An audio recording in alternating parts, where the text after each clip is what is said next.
comme Mathieu l'a dit, c'est un mouvement tout jeune, un mouvement citoyen qui vient au départ d'une espèce de révolte. Avec Serge, Mathieu, Astrid, d'autres qui sont dans la salle ce soir ou qui ne sont pas ici mais qui font partie des fondateurs. On a commencé l'été dernier à se dire mais c'est juste pas possible que l'année 2017 soit aussi déprimante d'un point de vue politique.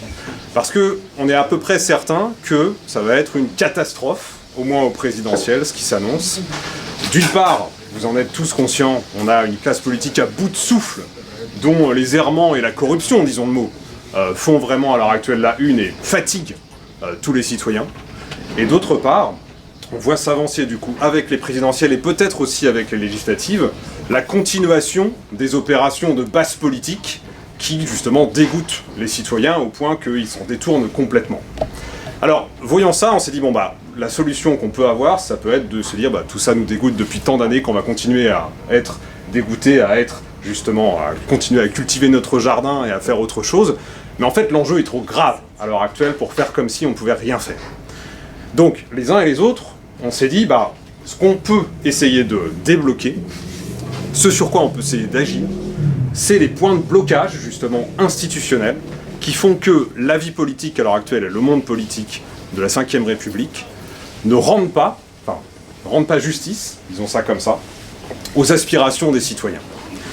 Le 49.3 par exemple, la multiplication des affaires judiciaires, le fait que le Sénat, on en parlera, soit quelque chose qui bloque plus que qui fasse avancer la démocratie.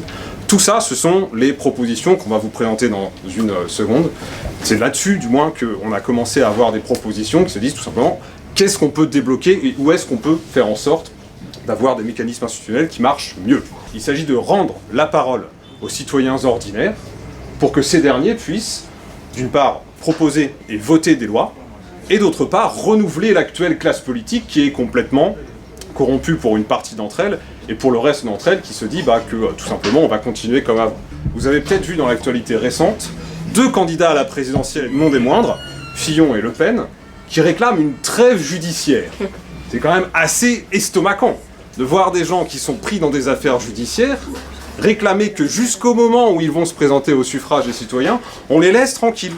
Parce que précisément, ils ont trop de choses à se reprocher. Et puis on verra après. Ça, évidemment, ça suscite un rejet massif de la part de l'opinion publique. Encore une fois, on peut se dire que c'est quelque chose qui est déplorable et qu'on va essayer de s'en détourner. Nous, on ne veut pas s'en détourner, on veut faire en sorte que vous, tous les citoyens ordinaires qui peuvent rentrer dans ces mouvements citoyens dont à nous la démocratie fait partie, s'en emparent. Camille.